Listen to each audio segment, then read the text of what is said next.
একটা বাচ্চা স্কুলের ভিতরে পড়তে গেছে, 5 মিনিট লেট করে বাইরেছে। এই বাচ্চাটার জন্য যে মা কি পরিমাণ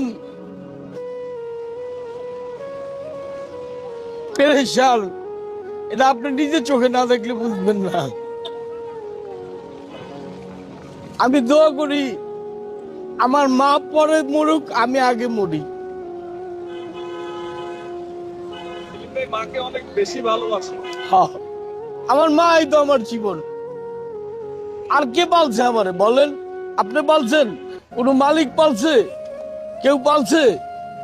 আমার মাই আমারে পালছে। আমার মাই আমার কাছে, আমার আল্লাহ রসুলের পরে আমার। আপনি এই বয়সে এসো, আপনার ছেলে মেয়ে আছে বা সংসার আছে, সবকিছু আছে, তারপরও মায়ের জন্য আপনি অনেক বেশি পাগল। বললাম না 45 ইয়ার্স আগে আমার মা কেমন ছিল?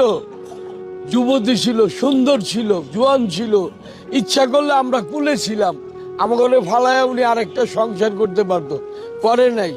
আল্লাহর দিক চাই আমাকে লেখাপড়া করাইছে, মানুষ করছে, লালন পালন করছে।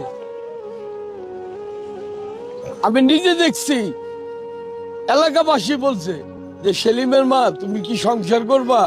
আমার মা বলছে না, আমার 2টা সন্তানই আমার জন্য যথেষ্ট। আপনার বাবার কি হয়েছিল? আমার বাবার মারা গেছে, ছোটবেলার অসুখ হয়েছে, এখনো আছে, এখনো খবর নেই। করোনার মধ্যে 1 বস্তা চাল কিনা দিছে, বিক্রমপুর থেকে ঢাকায় 1 বস্তা চাল পাঠাইছে আমার মা আমার জন্য। করোনার মধ্যে আমার কামকাজ ছিল না। ওই মারে আমি ভুলতে পারব?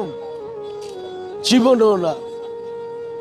যদি কোনো পুরুষ পোলা থাকেন, মায়ের বান্ধবী বানায় দেখেন, আপনি কত দূর আগে বাড়তে পারেন।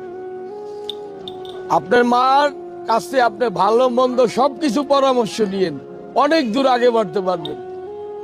শুধু টাকা পয়সা সুখ না, টাকা সবার কাছে আছে। যে ভিক্ষা করে না, ওর পকেটেও টাকা আছে। মায়ের ভালোবাসা পাইতে হইলে একমাত্র মায়ের কাছেই যাইতে হইব। আর অন্য জায়গায় গেলে